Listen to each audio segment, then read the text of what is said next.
Welcome back live from inside the Capitol this morning as we examine the extent of President Biden's involvement in his family's overseas business deals amidst charges of bribery, money laundering, influence peddling. The president continues to deny he had any knowledge of his son Hunter's business, despite witness testimony to the contrary. Joining me right now with their expert insight is the New York Post columnist Miranda Devine and Peter Schweizer, the president of the Government Accountability Institute. Miranda is the author of the must-read Laptop from Hell. Peter is the author of the must-read Red-Handed. Both are best-selling authors. Thanks very much for being here. And Peter, I want to kick things off with you with something that is not being spoken about very much, but you're well aware of this $5.2 million discrepancy in Joe Biden's tax returns. What do you know about this? Yeah, well, what we know is that Joe Biden has an LLC called Celtic Capri, through which he runs his money. And on his 2017 and 2018 tax returns, he said on his tax returns that he had $12.6 million in income during those 2 years. Flash forward to 2019 when he runs for president of the United States. He fills out a form for the Office of Government Ethics, a financial disclosure. During those same 2 years, he says on this form that he only had $7.4 million in income. That's 40% less than he told the IRS that he had. What accounts for that $5.2 million discrepancy? It's during the same time period. It's the same entity. I certainly think one possibility is in 2019, when he fills out that form to run for president, there's a lot more scrutiny than there was when he was filing his taxes back in 2018.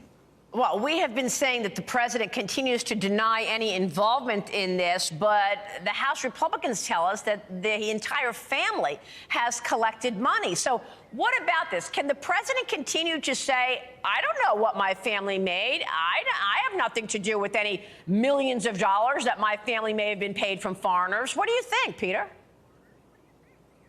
Well, look, I think there's a couple of questions. First of all, I think one of the reasons the House is investigating is to untangle how Joe Biden might have financially benefited from these deals. But let's be crystal clear about this. If you look at the federal guidelines on bribery, Foreign Corrupt Practices Act, the international bribery standards that the Obama-Biden administration signed on to in 2011, bribery does not just entail the politician getting paid. If you as a political figure took actions that benefited an entity that then pays your family members and you don't even get a dime, that still constitutes bribery. So when the White House says no money to Joe, nothing to see here, that avoids the issue.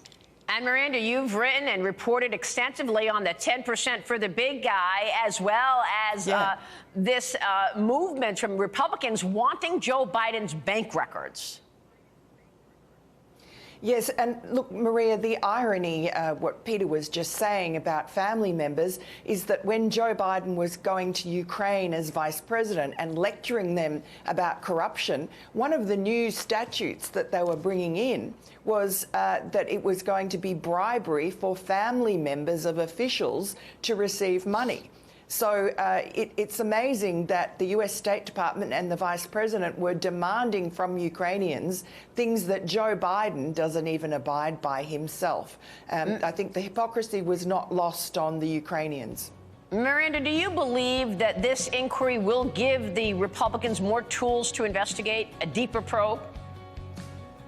Oh, definitely. James Comer is looking forward very much to having things like immunity to offer to witnesses. He believes he might have got more from Devine Archer if he'd been able to offer him immunity. Certainly Eric Schwerin, who is the bookkeeper, will be benefiting from that.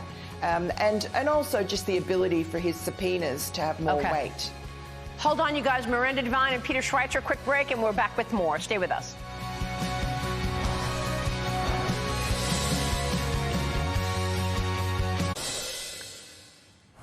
Welcome back with Miranda Devine and Peter Schweizer. Miranda, we've been hearing lots of attacks and criticism about Merrick Garland and whether or not he's tipping the scales with all of these charges against Joe Biden. But there's an article in the Journal this morning saying that now the relationship is deteriorating. What can you tell us?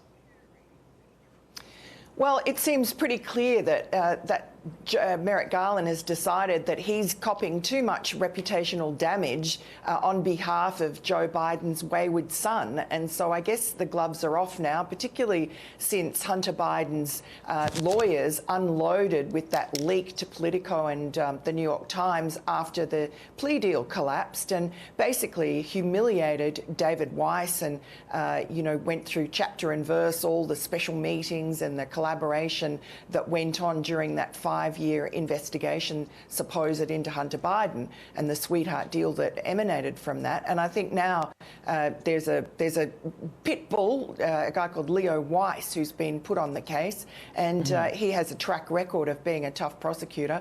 I don't think it's going to be easy going for Hunter Biden to come. But also, at the same time, you've got James Comer's people, as much as the Democrats try to poo-poo his investigation.